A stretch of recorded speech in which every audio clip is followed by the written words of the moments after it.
नमस्कार, SBT news में आपका स्वागत है और मैं हूं आपके साथ दिव्यांशी गौड़। पेश है 5 दिसंबर मंगलवार शाम 7:15 बजे राजस्थान की बड़ी खबरें।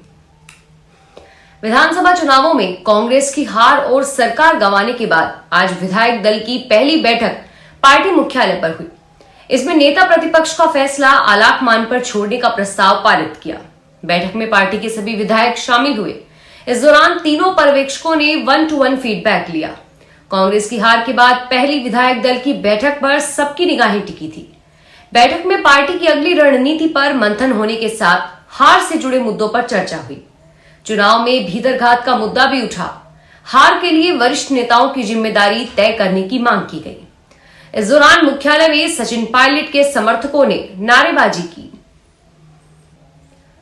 राजस्थान विधानसभा चुनाव 2023 का रिजल्ट आ चुका है। भाजपा सरकार बनाने जा रही है। कांग्रेस ने इस चुनाव में 69 सीटें जीती। कांग्रेस के प्रत्याशी पर मुसीबतों का दौर शुरू हो गया है। राजस्थान की नदबई विधानसभा सीट से जोगिंदर अवाना चुनाव हार गए और अब ईडी ने जोगिंदर अवाना पर शिकंजा कसना शुरू कर दिया है।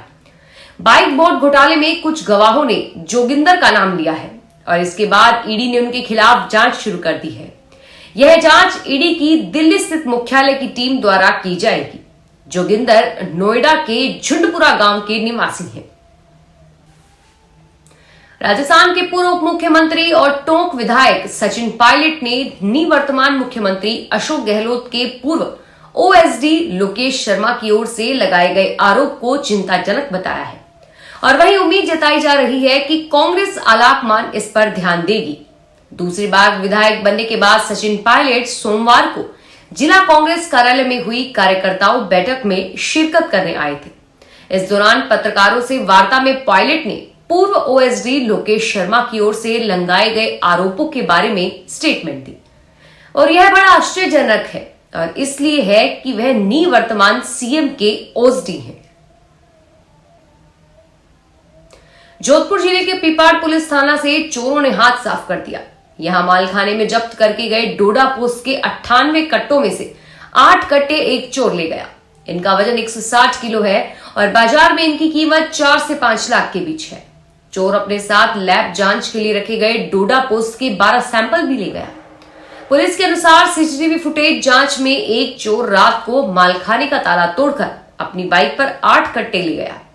एक अकेला चोर 160 किलो डोडा पोस्ट बाइक पर चुरा ले गया और पुलिस को भनक तक नहीं लगी। लक्ष्मीबाई स्टेशन पर तकनीकी रखरखाव और वार्ड रिमॉडलिंग कार्य के कारण उदयपुर खजुराहो ट्रेन के संचालन में बदलाव किया गया है। जानकारी के अनुसार उदयपुर से खजुराहो तक चलने वाली ट्रेन आंशिक रूप से रद्द रहेगी। उदयपुर खजुराहो ट्रेन 12 से 16 दिसंबर तक उदयपुर से आगरा कैंट स्टेशन तक ही संचालित होगी, यानी यह आगरा कैंट खजुराहो स्टेशन के बीच आंशिक रूप से रद्द रहेगी। भाजपा के वरिष्ठ नेता सुब्रमण्यम स्वामी आज जोधपुर पहुंचे। जोधपुर में इन्होंने national institute of fashion technology NIFT में आयोजित इवेंट एडवांस में हिस्सा लिया और वापस दिल्ली रवाना हुए। दिल्ली और पंजाब में सत्ता सुख प्राप्त करने के बाद राजस्थान में खाता खोलने की जुगत में लगी आम आदमी पार्टी ने इस विधानसभा चुनाव में प्रदेश की विभिन्न सीटों की तरह 12 जिले की 2 सीटों पर भी प्रत्याशी उतारे थे। बहुजन समाज पार्टी ने तो 4 सीटों पर उम्मीदवार उतारे थे, लेकिन इनका कोई भी एक प्रत्याशी 12 जिले की 4 सीटों पर नोटा को मिले कुल वोटों का आंकड़ा भी नहीं छू सके। जिले में नोटा पर 8,777 मत प्राप्त हुए हैं और इतने वोट दोनों प्रमुख पार्टियों के अलावा ना तो किसी अन्य पार्टी के प्रत्याशी को मिले और न ही किसी निर्दलीय प्रत्याशी को मिले हैं। राजस्थान में सरकारी स्कूलों में पढ़ने वाले सभी विद्यार्थियों को 2 यूनिफॉर्म का कपड़ा निःशुल्क मिलेगा। यूनिफॉर्म फैब्रिक्स की आपूर्ति निविदा में स्वीकृत फर्म की ओर से ब्लॉक स्तर पर की जाएगी।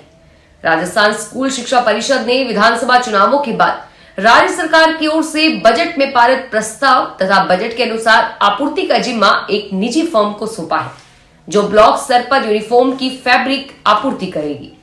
राज्य सरकार की घोषणा के अनुसार राज्य के सभी सरकारी स्कूलों में प्री प्राइमरी से 8वीं तक पढ़ने वाले संस्कृत शिक्षा, अंग्रेजी स्कूल और आवासीय विद्यालय के विद्यार्थियों को निःशुल्क यूनिफॉर्म मिलेगी। जयपुर में मुरलीपुरा थाना पुलिस ने ट्रैफिक में तैनात एएसआई रामनिवास की शिकायत पर अज्ञात व्यक्ति के खिलाफ ई चालान मशीन चोरी करने का मुकदमा दर्ज किया है। रामनिवास ने मुरलीपुरा थाने में रिपोर्ट दी है कि वह एक्सप्रेस हाईवे 5 नंबर पुलिया 200 फीट तक सड़क दुर्घटना होने की जानकारी मिलने पर पुलिस टीम के साथ मौके पर पहुंचा। इस दौरान चालान मशीन को कांस्टेबल सुभाष ने अपनी बेल्ट से निकालकर गाड़ी की सीट पर रख लिया। ट्रैफिक चालू होने के बाद मशीन को देखा तो चालान मशीन मौके से गायब मिली। दौसा के बांदीकुई से भाजपा के नवनिर्वाचित विधायक भागचंद टाकड़ा जीत के तीसरे दिन एक्टिव दिखे। मंगलवार सुबह 9 बजे बाइक से वे बांदीकुई उप जिला अस्पताल पहुंचे और यहां उन्होंने महिला वार्ड के बाथरूम में गंदगी देखकर नाराजगी जताई और ब्रश उठाकर सफाई करने लगे। इसके बाद वे नगर पालिका ऑफिस पहुंचे और यहां ईओ ऑफिस में नहीं मिले। विधायक ने ईओ के ऑफिस के गेट पर लगे ताले को प्रणाम किया और इसके बाद विधायक ने सभी को व्यवस्थाओं में सुधार करने के निर्देश दिए। कृषि विज्ञान केंद्र झालावाड़ पर आर्या परियोजना के तहत 7 दिवसीय संरक्षित खेती का निःशुल्क प्रशिक्षण देने के लिए आवेदन मांगे गए हैं। 14 दिसंबर से कृषि विज्ञान केंद्र में प्रशिक्षण शुरू होगा। प्रशिक्षण का उद्देश्य जिले के ग्रामीण इलाकों में रहने वाले बेरोजगार युवाओं को उच्च तकनीक के माध्यम से खेती करने के तरीके बताकर उन्हें रोजगार से जोड़ना है। जिले में अब तक 200 युवाओं को प्रशिक्षण दिया जा चुका है और इससे जिले में 50% युवा किसान विभिन्न प्रकार की सब्जियां उत्पादन कर अपना रोजगार कर रहे हैं। इससे दूसरे क्षेत्र के युवाओं को भी रोजगार मिल रहा है। कृषि विज्ञान केंद्र के कृषि वैज्ञानिक डॉक्टर यूनुस खान ने बताया कि 7 दिवसीय संरक्षित खेती पर प्रशिक्षण का आयोजन 14 दिसंबर से 20 दिसंबर को किया जा रहा है। जो युवा कृषि को अपना रोजगार बनाकर आत्मनिर्भर बनना चाहते हैं और उनकी उम्र 18 से 35 वर्ष है और वे जिले में रहते हैं, वे रजिस्ट्रेशन करवा सकते हैं। युवाओं को चाइनीज लोटनल, शैटिनस house, poly house, green house तकनीक का प्रशिक्षण दिया जाएगा।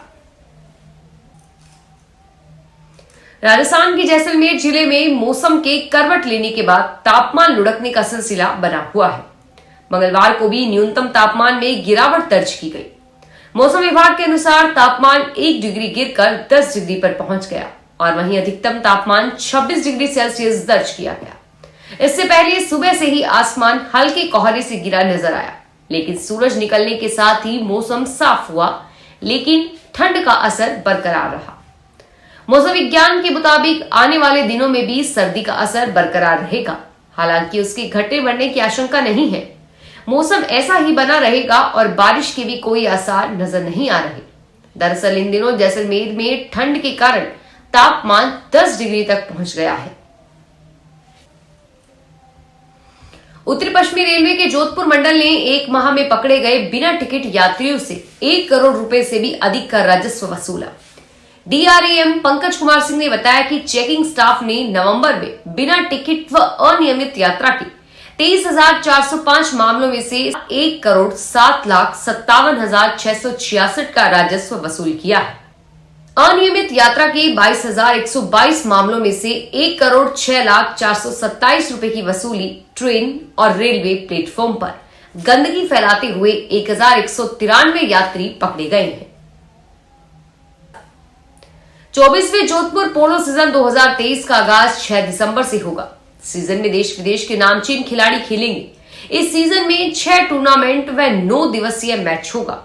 जोधपुर के खिलाड़ियों के साथ साथ जयपुर के पूर्व राज परिवार के सदस्य पद्मनाभ सिंह, पूर्व मंत्री अशोक चांदना व इंग्लैंड व दक्षिण अफ्रीका के खिलाड़ी शिरकत करेंगे। 2023 जोधपुर पोलो एवं इक्विस्टेरियन इंस्टीट्यूट जोधपुर की ओर से 6 दिसंबर से 14 जनवरी 2024 तक महाराजा गज सिंह स्पोर्ट्स फाउंडेशन पोलो मैदान, एयरफोर्स रोड, पाबूपुरा पर आयोजित होगा। यह राज परिवार के सदस्य गज सिंह के मुख्य संरक्षण में होगा। 12 कृषि उपज मंडी में इन दिनों मक्का की अच्छी आवक हो रही है। इस वर्ष गत वर्ष की तुलना में अधिक मक्का की आवक हो रही है, जिसका कारण अधिक रकबा तथा उत्पादन है। इस वर्ष जनवरी से नवंबर 11 माह में मंडी में मक्का का करीब 106 करोड़ का कारोबार हो चुका है, जो वर्ष 2022 की तुलना में 14 करोड़ अधिक है।